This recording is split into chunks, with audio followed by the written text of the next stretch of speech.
सो guys आज की Friday night SmackDown जो ऑब्वियसली होने वाला था go home edition before SummerSlam, वो हो रहा था Wright State University Nutter Center in Dayton Ohio से। वो फाइनली एंड हो चुकी है। एक दो चीजें डब्ल्यूडब्ल्यू ने यहाँ पहले से एडवर्टाइज कर दी थी ताकि शो की शोभा बढ़ाई जा सके। तो चलिए एक बार नजर मार लेते हैं कि आज हमें यहाँ क्या क्या देखने को मिला। सो आप देख रहे हैं रेसलमैनिक्स एंड सब्सक्राइब करना तो बनता है। शो की धमाकेदार स्टार्टिंग होती है एलए नाइट एंड शेमस के मैच के साथ, जहाँ समर स्लैम बैटल रॉयल का एक प्रीव्यू भी होना था। मैच तो ठीक ठाक सा ही चल रहा था, लेकिन तभी सारे बैटल रॉयल के पार्टिसिपेंट्स आकर फाइट करने लगते हैं, जिसकी वजह से शेमस का ध्यान पूरी तरीके से चला जाता है द मिस के ऊपर। एंड इसी का फायदा उठाकर आज एलए नाइट मैच को जीत लेते हैं। बट चीजें यहाँ रुकने वाली नहीं थी, क्योंकि Grayson Waller and Carrion Kross पूरी तरीके से पीछे पड़ गए थे हाथ धोकर एलए नाइट के ऊपर। बट आज एलए नाइट छुपते छुपाते बचने में कामयाब भी हो जाते हैं एंड सारे उनके साथ सेलिब्रेट भी करने लगते हैं। इसके बाद हमें एक टैग टीम मैच देखने को मिलता है द ब्रॉलिंग ब्रूट्स वर्सेस दी ओसी के बीच में। एंड फाइनली आज हमें वो होता हुआ दिख गया जिसके बारे में मैं आपको महीनों से बता रहा था कि स्ट्रीट प्रॉफिट अपना रिटर्न कर लेते हैं एंड दोनों टीम्स पर अटैक करने लग जाते हैं, जिससे एक चीज क्लियर हो जाती है। उनके एक्सप्रेशन से साफ साफ नजर आ रहा था कि स्ट्रीट प्रॉफिट अब हील बन चुके हैं। दोनों ही टीम पे अटैक करने के बाद वो अपने मैनेजर बॉबी लैशली को जाकर ज्वाइन कर लेते हैं। अब I think WWE new hurt business बनाने की कोशिश कर रही है, या फिर हो सकता है बॉबी लैशली इनके मैनेजर बनकर ही सामने आते रहे। अब क्या होता है ये तो हमें फ्यूचर में ही पता चलेगा। देन हमें पॉल हेमन देखने को मिलते हैं जो कहते हैं कि यार ये क्या गजब हो गया, कल रोमन रेंस एंड जे उसो आपस में लड़ने वाले हैं, दो भाई आपस में लड़ने वाले हैं। ये तो वो बिल्कुल नहीं था जो रोमन रेंस को चाहिए था, लेकिन ये वो लास्ट चीज थी जो रोमन रेंस मांग सकते थे। एंड ये सारी चीजें जे उसो की वजह से हुई है, और सिर्फ उसी की वजह से आज जिमी उसो को हम कभी भी नहीं देख पाएंगे डब्ल्यूडब्ल्यूई रिंग के अंदर। इसके बाद जे उसो वहाँ आ जाते हैं एंड वो कहते हैं कि यार पॉल हेमन तू बिल्कुल सही है, खैर लड़ाई तो होकर रहेगी, कल समर स्लैम में हम भिड़ कर रहेंगे, लेकिन मैं वो हर चीज करूंगा रोमन रेंस के साथ जो पॉसिबल हो सकती है। स्टील चेयर हो या स्टील स्टेप्स, कैंडो स्टिक्स हो या टेबल,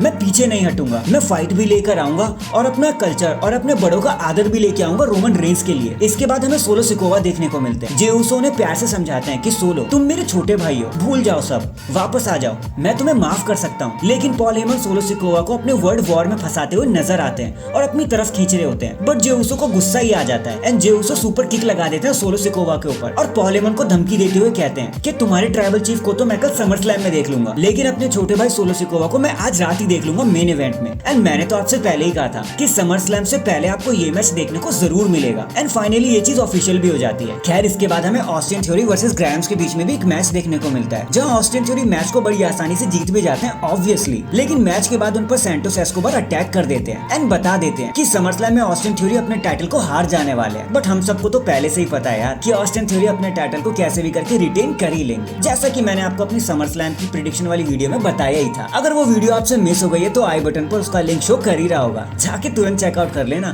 मजा आ जाएगा आपको। Now back to the video. हमें इसके बाद ग्रेसन वॉलर इफेक्ट शो देखने को मिलता है, जहाँ स्पेशल गेस्ट होती है बेली एंड इयो स्काई। इससे पहले कि Iyo Sky and Bayley SummerSlam को एड्रेस करती, वहाँ शॉर्सी ब्लैक हार्ट का थीम सॉन्ग प्ले हो जाता है, जिसके बाद वो हमें मेन स्टेज पर देखने को भी मिलती है। लेकिन तभी हमें पता चलता है कि वो तो कोई और ही था, क्योंकि पीछे शॉर्सी ब्लैक हार्ट अटैक कर देते हैं बेली के ऊपर अपने न्यू लुक के साथ एंड चढ़ जाती है वो बेली के ऊपर और उनके बाल काटने की कोशिश करती है, जैसे बेली ने उनके बाल काट दिए थे कुछ हफ्तों पहले। फिर हमें पता चलता है कि वो जो स्टेज पर जो पर्सन था वो ज़ेलिना वेगा थी, जो शॉर्सी ब्लैक हार्ट बनकर वहाँ आई थी। इसके बाद हमें इयो स्काई एंड ज़ेलिना वेगा के बीच में एक सिंगल्स मैच देखने को मिलता है, जहाँ पर एक बार फिर शॉर्सी अटैक कर देते हैं बेली के ऊपर, और आज तो पता नहीं क्यों वो उनके बाल काटने के पीछे ही लगी हुई थी। इसी हेजिटेशन के चलते ज़ेलिना वेगा को एक एडवांटेज मिल जाता है एंड वो बड़ी आसानी से मैच को जीत भी जाती है। एंड फिर ये चीजें लीड करती है हमें हमारे मेन इवेंट की तरफ, जहाँ जे उसो फेस करने वाले थे अपने छोटे भाई सोलो सिकोवा को। अब ये तो क्या ही मैच था गाइस, माना कि ये दोनों कजन्स हैं, बट जब फाइट की बात आती है ना तो ये लोग एकदम टॉप क्लास हो जाते हैं, एक दूसरे के ऊपर कोई भी कमी नहीं छोड़ी दर्द देने के लिए। बट जैसे ही सब एक्सपेक्ट कर रहे थे ना कि अब रोमन रेंस आएंगे और सोलो सिकोवा की हेल्प करने लगेंगे, जे उसो एक जोरदार स्पीयर लगा देते हैं सोलो सिकोवा के ऊपर एंड रोमन रेंस को बहुत सारा टॉन्ट करते हुए नजर आते हैं और मैच को जीत जाते हैं एंड क्लीन पिनफॉल कर देते हैं सोलो सिकोवा के ऊपर, जो देखना काफी रेयर है आजकल डब्ल्यूडब्ल्यूई में। बट चीजें भी यहाँ रुकने वाली नहीं थी, क्योंकि सोलो एंड जे